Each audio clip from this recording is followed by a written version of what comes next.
Just look at the number of people here getting ready to start their watches. Are watches important to major running races? These seem to be even important for football referees, as you've just seen there. But for Polar, they have invented an entire system. And why don't we see how important the system is now to the current day and age? You see, the Polar RS800 was launched in 2006, and yet this footage here is of Rob Heffernan, the magnificent Irish runner, winning the 50k walking championship back in 2013, just last year. That's him, and that's the watch. Now, why is the watch so good? I bought it. I've had it for 4 years, god damn it. Still the most advanced heart rate monitor in 2013. That's by a retailer. Wow, here's the unboxing. Let's have a look at what's inside the box, alright? There's quite a lot going on in the box here, and much more than what you would expect with a modern device. And so yet again, this is from the year 2006, specifically November 2006. This is when the device was launched. I'm saying this laughably because I can remember in Oxford Street in London, where I'm from, this device having a huge prominence in the Adidas store in Oxford Street, right in the window there. Now this thing is very, very light, thin as well, shaped to the wrist, water resistant, non-GPS, as I hope you realise, and very, very wearable as a day-to-day watch. Now, as a day-to-day watch, I'm not being patronising, because, for example, very, very exotic devices like the Garmin Forerunner 910 XT are not a day-to-day watch. They literally do not display the time. They will, of course, record it for the workouts, but when you turn the damn thing off, sorry, they won't show you the time of day. Maybe that's a selling point on the part of Polar and Garmin, for example, you know, to have you wearing the stuff all day long. But for me, I put on a watch like this, an exotic device, £300, 400 euros, to, you know, do a workout. Look at all the stuff here. Look at all the bump. Right, the infrared adapter, the heart rate strap. It's all wearable and all usable. The heart rate strap is of note here, water resistant as you might expect, doesn't record the heart rate underwater. You've got to realise that. Only very, very state-of-the-art sensors will allow that. One of them would be the RCX5 from Polar. Another one will be the state-of-the-art Polar V800, people. Polar V800 coming along in April 2014. All right. So look at that. You even have a little bit of bump here. Again, a little bit of paper telling you how to attach the heart rate strap. But you see, the Polar way of doing things is kind of different. It's very kind of hardcore. They really, really want you to be a better runner. So as of right now, I'm telling you, if you can't identify this, and please switch off right now, the Polar device is about you making yourself a better runner. It's about you being a better runner, and it's about you looking at the menus, as you've seen there briefly. I hope the editing is good for you, and you're being able to integrate with the Polar way of doing stuff. The Polar watch is part of a system as it was back then. So you had the Adidas Adistar Fusion shoe, and then the Adidas even a belt, even for like, you know, women, in the jog bra belt. You see, everything's Adidas. But let's look at the unboxing further, and then let's see where we can go with that. The software, look, that's just the driver for the infrared adapter. This is all out of date now. Just install the stuff and then be done with it. But the Pro Trainer 5 software, that's definitely of use. And then let's look at that later, because I'm telling you that stuff will definitely enhance this device. Now let's look at the menus from the ground up. We've got file settings test. I'm going to be concentrating on that later. That's why I'm pointing at the screen, and connect. This relates to the infrared connections. Now if we go back a bit, let's look at settings. On the features sub-menu there, we've got all the things that make the RS800 work with the stride sensor, the altimeter, which is on, hence the tick, the recording rate, recovery data, very powerful on the RS800 there, shoes, which are calibrated with the stride sensor, the speed view, how are you going to view your speed, automatic lapping, and how are you going to view your heart rate. If we look at, that's why I press the stop button there, you see you just go back every time you need anything. Even thus far, this is a fantastic feature set from Polar, but I have to say in physical terms the lighting is just not up to par. Here you can see the Timex Global Trainer from 2010 here. Bigger, higher resolution, brighter, more homogenized. The lighting is definitely better than on the Polar, so that's something that Polar needs to look at. One thing I do like about the Polar device a lot, the RS800, is its usability. And this has a formidable range of features, but here's what it's doing when it's getting your user input. I do apologize if the lighting there is bad. This was taken at a different time of day. Look, it's just getting your information. You see, weight, birthday, sex, activity. This refers to how many workouts you're going to be doing a week, maybe 5 a week for the top range, and then the heart rate maximum. It's going to be measuring this though, and it can be doing this through various things, the fitness test or the own zone test, and these are going to be brought to bear later on. Looking at this further for the general features, key lock, units, languages. The languages contained within the watch are English, German, Spanish and French, so that's more than enough to be getting along with as a white European, by the way. Now let's look at the meat and potatoes of the watch, which are fundamentally based on heart rate optimization, of course, and then the 2 key tests that you have within the watch. These are unique for this watch, Polar RS800, the fitness test and the optimizer test. The fitness test is designed to be done roughly once a month, and what this is designed to do is to measure as accurately as possible, effectively, predictively, your VO2 max, meaning volume of oxygen uptake. And what it's doing there is it's having me literally lie down for just a few minutes, for 5 minutes, and then it's giving me a simple figure which can be communicated to a lot of other people. 65 is elite. Well, I was fit back then. The optimizer is designed to measure your recovery from workouts. Now, given that I was only half fit when I did that, I wouldn't call that truly, no pun intended, optimized. But what it does do is give you an average of your workouts. Now here's the key thing, for 3, this meant that I'd been training hard like the day before. Chances are I was running in the mountains then, okay? No doubt reviewing the watch, okay? Or a very, very similar workout. But here's the key thing, you get used to your own metrics, and you end up being able to support them and then use them in comparison. This is the key thing, use them in comparison with your own workouts, right? So the fitness test, occasionally the optimizer test, definitely 2 to 3 times a week, especially when you're training hard, and that's the whole point of it. Within the settings, you've got numerous other features to look at.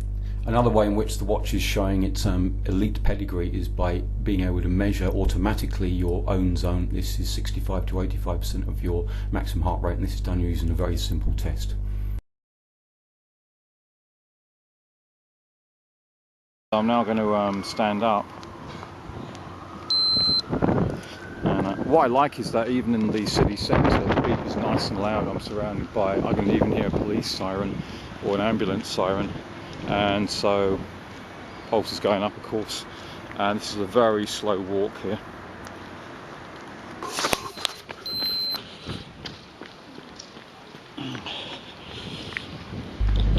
So after just a few minutes of running there, just under 4 minutes actually, it depends on how hard you're running, the watch is able to tell me there's your own zone. So for me, between 150 and 166. Now let's look further at the exercises and see what options you have. But with the programs that are available within Polar Pro Trainer 5, these are vastly extended, so this is only what is effectively built in, right? So you've got basic, own zone, interval, which we've just done the own zone of course, and to see the options there, it's a matter of, again, just looking at what you have, and this is just an example, right? Anything here can be altered, the intervals, the heart rate zones, and what's more usable and versatile is where you look at the flexibility of all this functionality. So again, what we're doing here is altering what we've just done already effectively in the own zone workout.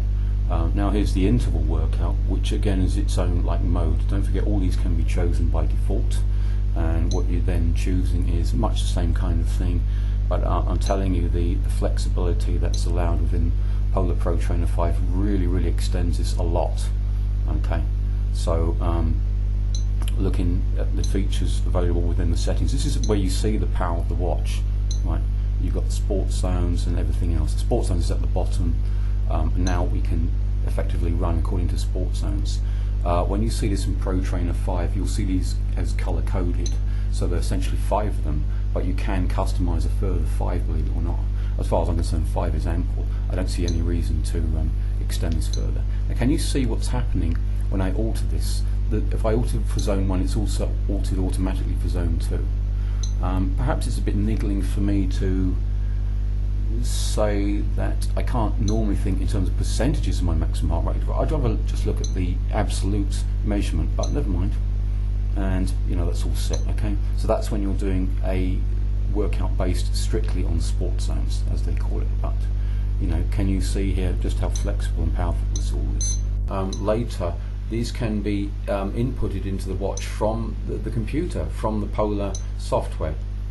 What we're going to do now is to create a so-called basic exercise, and as you can see, there are various options within the menu. Now, of course, we're going to edit one, and what we have here are a maximum of 3 zones. The zones relate to, as you can see, that the heart rate and pace. And for myself, what I'm going to do is to actually refer to a manually created heart rate zone, and that's there suggested, I believe, by the watch, and of course I can alter it. For myself also, it's going to be about the distances. Okay, that's just one zone, and then again we repeat this, and then let's see what comes up. The very fact that these guides are wizard based means that things are efficient. It's giving you what you need to get. It's not saying you've got no chance of being able to work out what you have to do.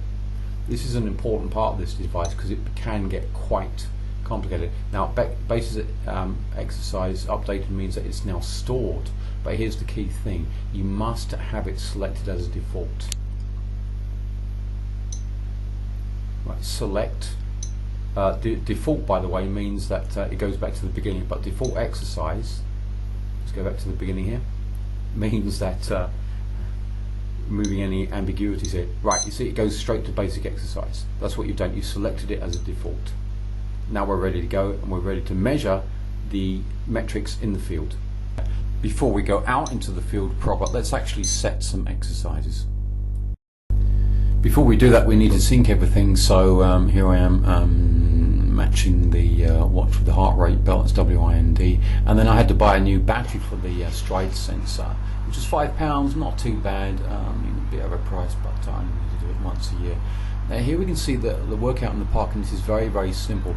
I'll tell you what's going on here, right? At the top of the display, 0.35 miles, it's going to go down, that's what you've got remaining.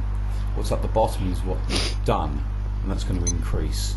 Okay, in the middle, that's the all-important heart rate zone right there. That's just what has been chosen, right, in this so-called basic exercise. Now the slow beeping indicates that it was too low.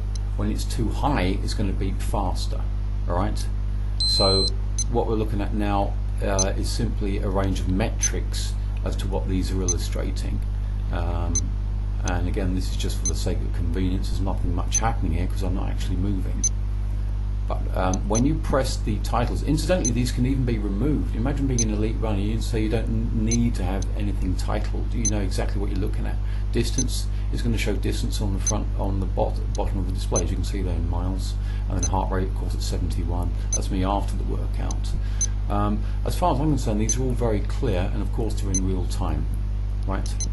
So just get used to those various metrics. The display incidentally can even be zoomed. You just do that by pressing the up or the down buttons on the right hand side there continuously, and that's if you really wanted to concentrate on a particular display. So that can be stored. In other words, it will always show lap time like in an enlarged display when you're going between the various data fields. It goes without saying, a lot of the modern watches can do all that and a whole lot more. But you know, this is the good basics. Obviously nothing there with regards to the lap time, just giving you my pulse. And I'm now giving you the metrics in the field, as it were, so whilst I'm actually doing something, just to let you know what it looks like. Pace per mile, and even cadence. That's pretty handy.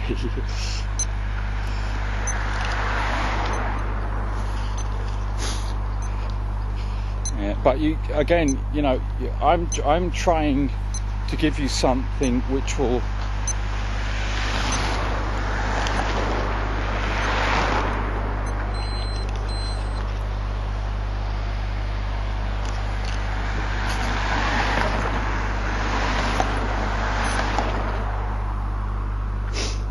and we're back to square one, and that's stored and ready to be looked at later on. And so after that initial workout, and also having done a few others, let's look at the exercise log here, which is one of my favourite parts of the watch. I mean, it's very, very clear. This is very nicely designed here. But again, the fact that these watches are now more or less like computers does mean that there are other ways to view training data on computer screens, for example. So, but the great thing is that what you've done is very, very viewable on the watch, which is what I would want from an athletic standpoint. For example, when coming back on the train from running in the mountains, which is quite a common way that I do my workout. So what you can see is heart rate, course pace, maximum and average, calories, the heart rate based calorie computation, right? Running index, which is its own unique metric, and the stride length. And the stride sensor is that sophisticated, you can calculate your stride length, and I can prove this later on as well. With the sports zones, of course, once again, the RS800 is very much heart rate zone centric, and you've got some zones there. The running index is very sophisticated, and I highly recommend that you concentrate on this. This is going to be measured now by me sprinting up a hill and really hurting myself, actually. Oh, this is really hurting. Sheesh. Okay. Well, that's bloody high. Oh, God damn it. It's kind of amusing that I remember how much I was suffering. That pulse there was even higher than what I'd be doing up the local mountain, which is about 1,200 feet high. But looking at this, you see a similar workout. Right, running index 60. This is low. That doesn't mean I'm fit, or far from it. The running index is a measure of efficiency, not how fit you are. So stride length slightly lower there even. But once again, we can check on this further. One other interesting aspect is that I was taking laps deliberately, and it does auto-lapping. That is the pace per mile that it's offering right there.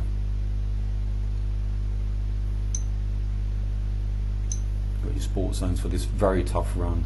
But now here are the metrics for the laps, and this is what I like about this. Again, a very nice design work on the part of Polar here.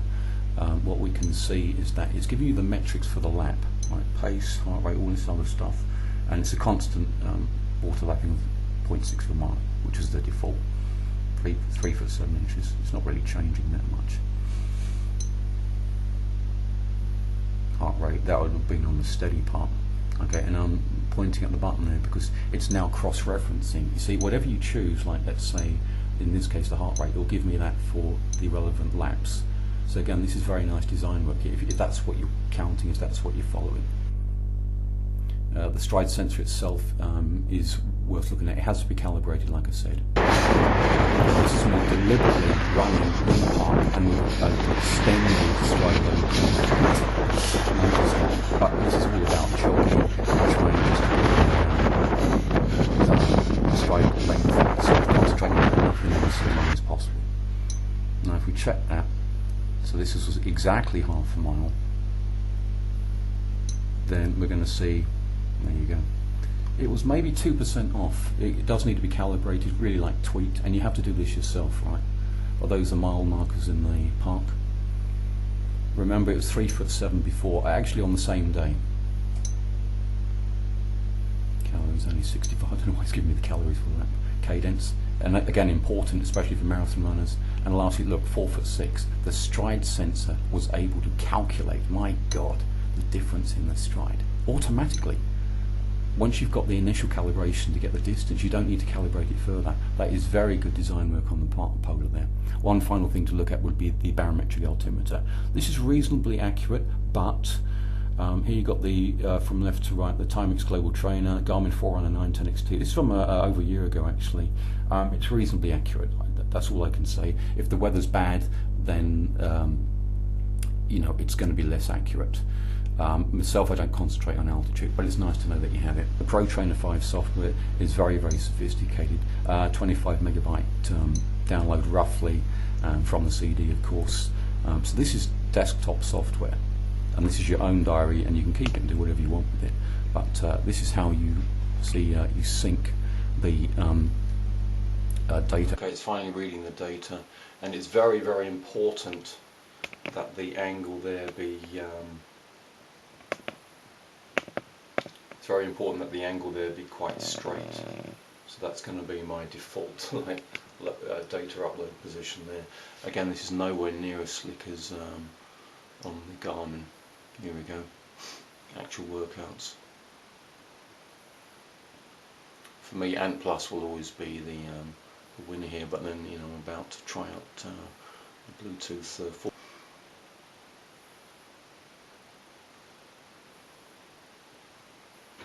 Right, there you go. And it's all showing up nicely.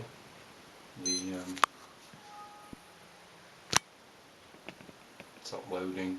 And what I notice is that's more interesting. What do we have? So the orange bars there to the right indicate the severity of the workout, so the darker and the more intense basically.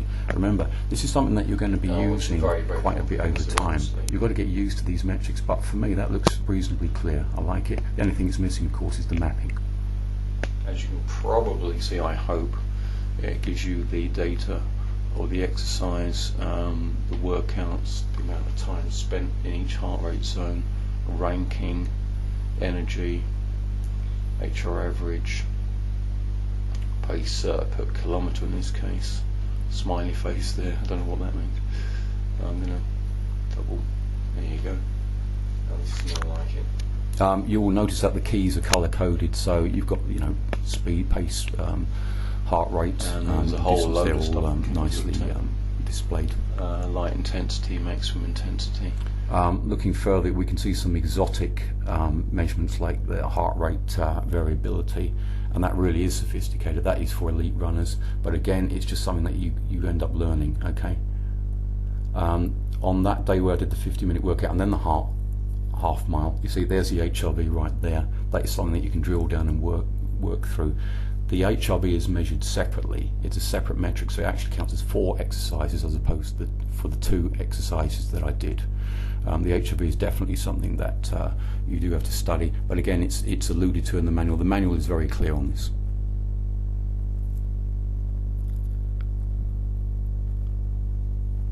And this is for the 50-minute run. You see that peak there, that's where I was running up the hill. And for me, you know, that's a very good solid description basically of my workout, but we can now take this further and actually add a training program to the watch itself, and that will be the final thing that we do in this review regarding the functionality. An exercise within Pro Trainer 5 can be created, as you can see here, in terms of phases, and these phases can be done in terms of certain metrics, so time, distance, heart rate. As you can see there, I'm creating effectively a workout in a certain sport, so I remember we mentioned that earlier, and there it is color coded, and then what I'm going to do is customize it. So I'm going to, can you see how it alters when I change it? Right, so it's like, you know, 45% versus 55%. The idea is that, of course, I'm going to be training within those zones, and then it's going to alert me on the watch once I upload the workout to the watch as to what I'm doing. The phases are in terms of the time, like I said, as well as the heart rate, and these can be changed, of course, on the fly. So they don't just stay static, you can customize them, and it's very easy to do that. Thankfully, these are prompted to you. As you can see there, one's like a certain heart rate zone, but I decided to change it, obviously to make it more kind of challenging as well as obvious to the eye. And this is done through the simple altering of the parameters that are available within the software. And again, this is just an example of what you can do. The whole point is to illustrate this, not necessarily to, as it were, test it. There you go. So that's what I've done. It's like a 19-minute workout, like it means anything.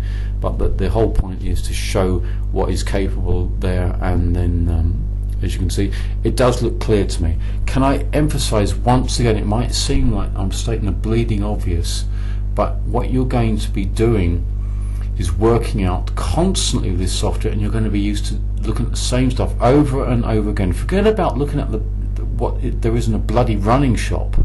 You're going to be used to this stuff. Okay? Right, now let's see what happens once you've actually created that program. Okay, and then I'm viewing it just from the training diary perspective.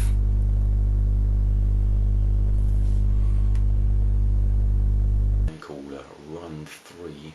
I'm going to transfer it to the Polar product and then just see what happens, because I've yet to see any kind of training program section on the menu. So as before, let's connect, and then that goes straight in front of the infrared adapter. And then remember, it has to be angled very precisely. This is the irritating thing about it. There's no kind of beep to tell you what's happening. Once that's done, you have a time limit here, by the way. You have to do it before the watch kind of resets itself. So as before, I go to the transfer data button there, and hopefully all will be well. Incidentally, I said initially there's no beep. There is a beep to justify the end of any downloading or uploading workouts of whatever kind, and the flickering there from the infrared adapter does show that it's transmitting or receiving data. Training program 10 days. You what? 2 weeks? What's going on there? Reading exercise data. So the manual said that it's going to be only uploading the new stuff, so it's just as well. It's kind of confusing, by the way. They say download and upload. You're basically downloading the exercises, in other words, on the watch, to which is what we have in front of us here. Now the thing is just beeped, and let's have a look and see what's happening here. So today, aha, new, very new, haven't seen that before. And run 3, there we go, 19 minutes. What's this going to be? Are you going to tell me anything? Are we ready to go? Start, and there we go right now. It's ready to go. Today, program, as you can see. And now it's probably, yes, it's going to give me a list of them. So there you go. Nothing there. And this week, what happens? Wednesday. And then, presumably then, yeah, that's ready to go as well. So this has worked out very nicely here. This is very, very handy. As before, I'm going to assume, yep, we've got file and then settings, test and connect. So it's worked. I'm glad it's worked. Wow, what a watch. or to watch tricky, intricate, convoluted, but ultimately very, very satisfying. Definitely for the elite athlete, someone who wants very particular things done, and very precise in what it's able to do, and in the empowerment that it can give you. Especially, I emphasize this, having lived with these things for 6 weeks now, the serious runner, the serious and committed runner.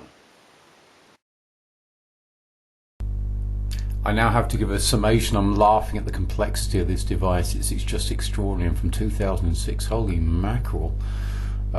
Fitness tests, right? Own zone testing. All these things I can use. The stride sensor is so accurate. Remember, it tells the difference between a short run and a long run. Auto-lapping, cadence, you know, altimeter. The running index, people, this amazing metric developed by Polar.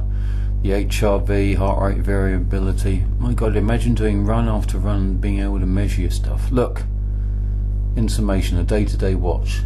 Tells the time. Alarm, dual time, perfectly usable. 9.0, but the display not quite as it could be. I don't like the curved plastic glass.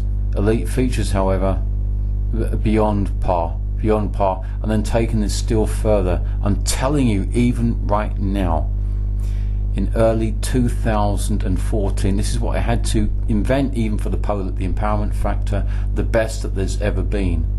Not the best that there could be, but it will make you a better runner if you are serious enough. Overall 9.3, that's what I'm saying, which gives it a whisker beyond the Garmin Forerunner 610, easily one of my favourite watches for training and for pursuing goals of all time. Thanks so much for watching, people.